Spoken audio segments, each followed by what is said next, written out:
ನೀವು ಕೆಲಸ ಮಾಡಲು ಕುಳಿತುಕೊಂಡಾಗ ನಿಮ್ಮ ಗಮನವನ್ನು ಹೆಚ್ಚು ಬೇಗ ಕದಡುವುದು ಯಾವುದು? ಮೊಬೈಲಾ, ಸೋಷಿಯಲ್ ಮೀಡಿಯಾನ, ಬೇರೆ ಯಾವುದೇ ಯೋಚನೆಗಳ?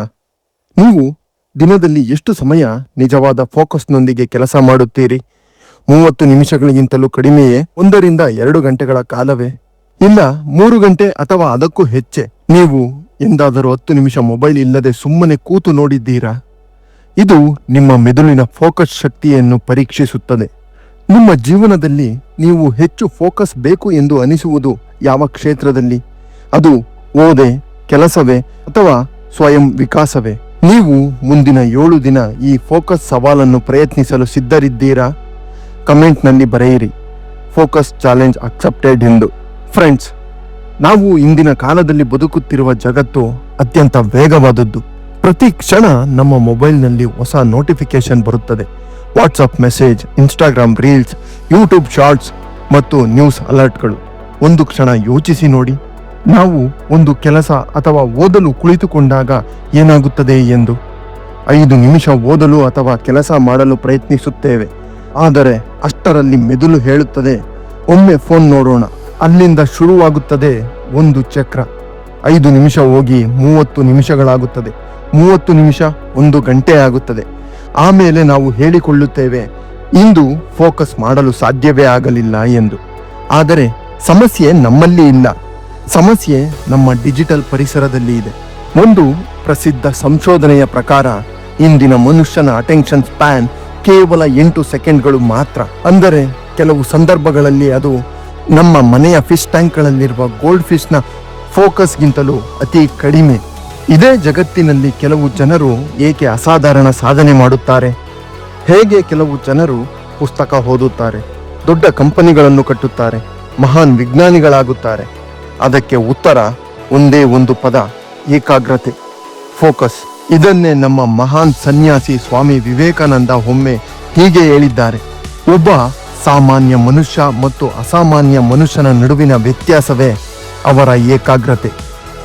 ಇತಿಹಾಸದಲ್ಲಿ ನಾವು ನೋಡಿದ ಮಹಾನ್ ವ್ಯಕ್ತಿಗಳು, ಉದಾಹರಣೆಗೆ ಮಹಾನ್ ವಿಜ್ಞಾನಿ ನಿಕೋಲಾ ಟೆಸ್ಲಾ, ತಮ್ಮ ಜೀವನದಲ್ಲಿ ಅಸಾಧಾರಣ ಫೋಕಸ್ ಹೊಂದಿದ್ದರು. ಅವರು ಒಂದು ಆವಿಷ್ಕಾರವನ್ನು ತಮ್ಮ ಮನಸ್ಸಿನಲ್ಲಿ ಸಂಪೂರ್ಣವಾಗಿ ವಿಜುವಲೈಸ್ ಮಾಡಿದ್ದರು. ಅದರ ನಂತರ ಮಾತ್ರ ಅವರು ಅದನ್ನು ನಿರ್ಮಿಸಿದ್ದರು. ಹಾಗಾದರೆ ಇಲ್ಲಿ ಪ್ರಶ್ನೆ ಏನು? ನಾವು ಆ ಮಟ್ಟದ ಫೋಕಸ್ ಹೇಗೆ ಬೆಳೆಸಿಕೊಳ್ಳಬೇಕು? ಇಂದಿನ ಈ ವಿಡಿಯೋದಲ್ಲಿ ನಾವು ತಿಳಿದುಕೊಳ್ಳಲಿರುವುದು ಮೆದುಳಿನ ಫೋಕಸ್ ವಿಜ್ಞಾನ, ಫೋಕಸ್ ಕೊಲ್ಲುವ 3 ದೊಡ್ಡ ಶತ್ರುಗಳು, ನ್ಯೂರೋ ಸೈನ್ಸ್ ಆಧಾರಿತ 5 ಫೋಕಸ್ ಬಬಲ್ಗಳು ಮತ್ತು ಅತ್ಯಂತ ಮುಖ್ಯವಾಗಿ 7 ಡೇಸ್ ಫೋಕಸ್ ಟೂಲ್ ಕಿಟ್. ಈ ವಿಡಿಯೋ ಮುಗಿಯುವಷ್ಟರಲ್ಲಿ ನಿಮ್ಮ ಕೈಯಲ್ಲಿ ಒಂದು ಶಕ್ತಿಶಾಲಿ ಫೋಕಸ್ ಟೂಲ್ ಕಿಟ್ ಇರುತ್ತದೆ. ಫ್ರೆಂಡ್ಸ್, ವಿಡಿಯೋ ಮುಂದುವರಿಸುವ ಮೊದಲು ಒಂದು ಚಿಕ್ಕ ಪರೀಕ್ಷೆ ಮಾಡೋಣ.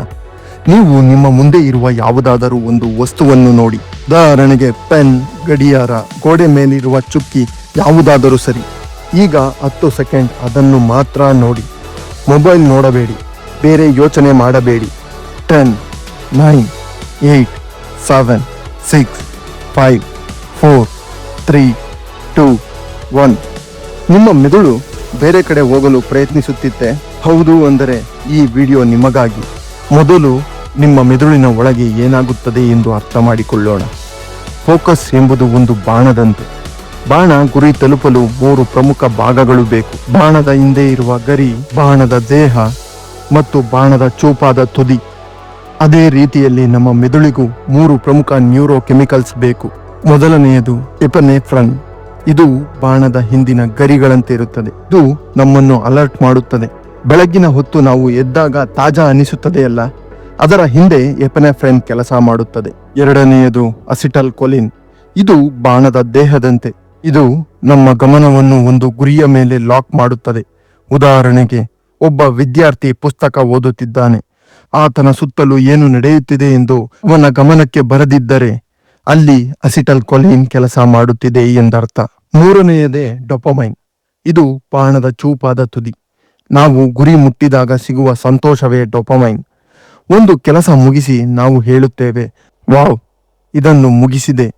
ಅದು ಡೋಪಮೈನ್ ರಿವಾರ್ಡ್ ಆಗಿರುತ್ತದೆ. ಆದರೆ ಸಮಸ್ಯೆ ಇರುವುದೇ ಇಲ್ಲಿ. ಇಂದಿನ ಡಿಜಿಟಲ್ ಜಗತ್ತಿನಲ್ಲಿ ಡೋಪಮೈನ್ ತುಂಬಾ ಸುಲಭವಾಗಿ ಸಿಗುತ್ತದೆ. ಉದಾಹರಣೆಗೆ Instagram reels, video games, junk foods, sugar ಇನ್ನು ಮುಂತಾದವುಗಳು. ಇವೆಲ್ಲವೂ ಇನ್ಸ್ಟೆಂಟ್ ಡೊಪಮೈನ್ ಕೊಡುತ್ತವೆ. ಆದರೆ ಓದು, ಕೆಲಸ, ಅಧ್ಯಯನ ಇವು ಸ್ಲೋ ಡೊಪಮೈನ್ ಕೊಡುತ್ತವೆ. ಇದರಿಂದಲೇ ನಮ್ಮ ಮೆದುಳು ಹೇಳುತ್ತದೆ ರೀಲ್ಸ್ ನೋಡೋದು ಸುಲಭ. ಇದನ್ನು ನ್ಯೂರೋ ಸೈನ್ಸ್ನಲ್ಲಿ ಡೊಪಮೈನ್ ಇಂಬ್ಯಾಲೆನ್ಸ್ ಎನ್ನುತ್ತಾರೆ. ಈಗ ಮತ್ತೊಂದು ಪರೀಕ್ಷೆ. ನಿಮ್ಮ ಉಸಿರಾಟದ ಮೇಲೆ ಗಮನ ಕೊಡಿ. 10 ಸೆಕೆಂಡ್ ಉಸಿರನ್ನು ಒಳಗೆ ತೆಗೆದುಕೊಳ್ಳಿ, ಹೊರಗೆ ಬಿಡಿ. ನಿಮ್ಮ ಮನಸ್ಸು ಬೇರೆ ಕಡೆ ಹೋಗುತ್ತಿದೆಯಾ? ಅದು ಸಾಮಾನ್ಯ. ಇದೇ ಕಾರಣಕ್ಕೆ ಫೋಕಸ್ ತರಬೇತಿ ಅಗತ್ಯವಾಗಿ ಬೇಕು.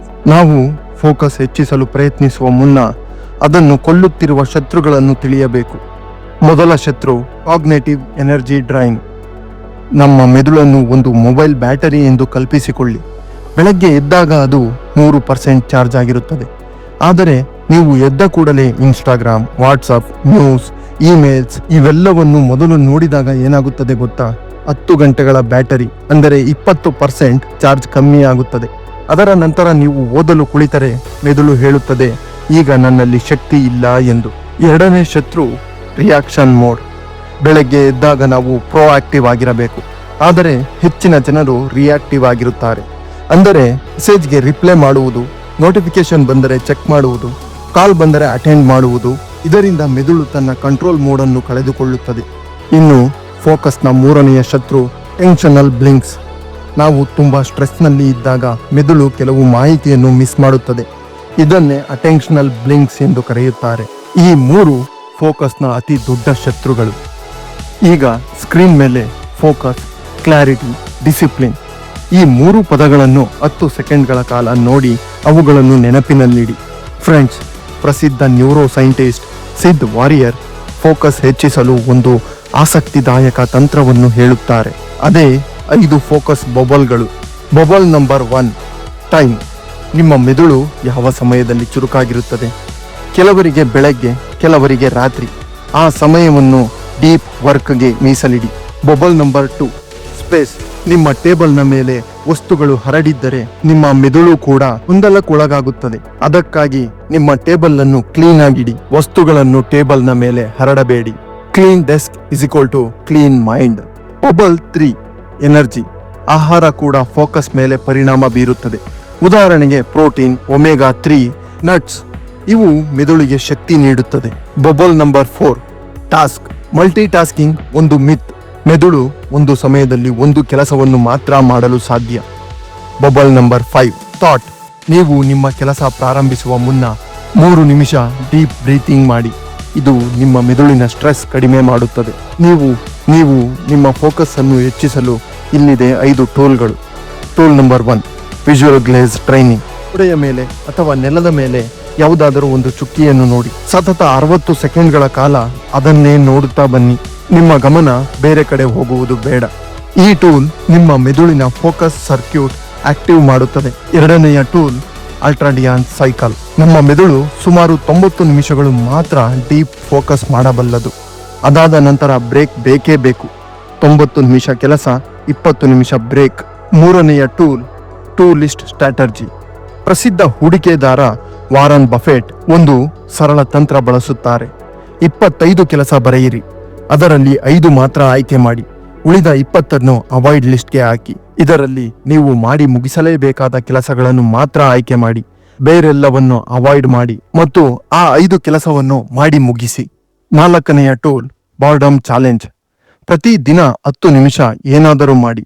ಮೊಬೈಲ್ ಇಲ್ಲ, ಸಂಗೀತ ಇಲ್ಲ, ಮೆದುಳು ಬಾರ್ಡಮ್ ಟಾಲರೇಟ್ ಮಾಡುವುದು ಕಲಿಯುತ್ತದೆ.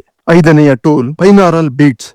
40 ಹರ್ಟ್ಸ್ ಫ್ರೀಕ್ವೆನ್ಸಿ ಮ್ಯೂಸಿಕ್ ಅನ್ನು ಕೇಳುವುದರಿಂದ ಮೆದುಳಿನ ಅಲೆಗಳನ್ನು ಈ ಮ್ಯೂಸಿಕ್ಗಳು ಸಿಂಕ್ರನೈಸ್ ಮಾಡುತ್ತವೆ. ಫ್ರೆಂಡ್ಸ್, ಯಾವುದೇ ಫೋಕಸ್ ಟೆಕ್ನಿಕ್ ಕೆಲಸ ಮಾಡಲು ದೇಹದ ಫೌಂಡೇಶನ್ ಸರಿಯಾಗಿರಬೇಕು. ಪೋಸ್ಚರ್ ಮುಖ್ಯವಾಗಿರುತ್ತದೆ. ನೇರವಾಗಿ ಕುಳಿತುಕೊಳ್ಳಿ. ಬಗ್ಗಿ ಕುಳಿತುಕೊಂಡರೆ ಮೆದುಳು ಸ್ಲೀಪ್ ಮೋಡ್ಗೆ ಹೋಗುತ್ತದೆ. ಸ್ಲೀಪ್ 7 ರಿಂದ 8 ಗಂಟೆ ನಿದ್ದೆ ಅತ್ಯಗತ್ಯವಾಗಿ ಬೇಕು.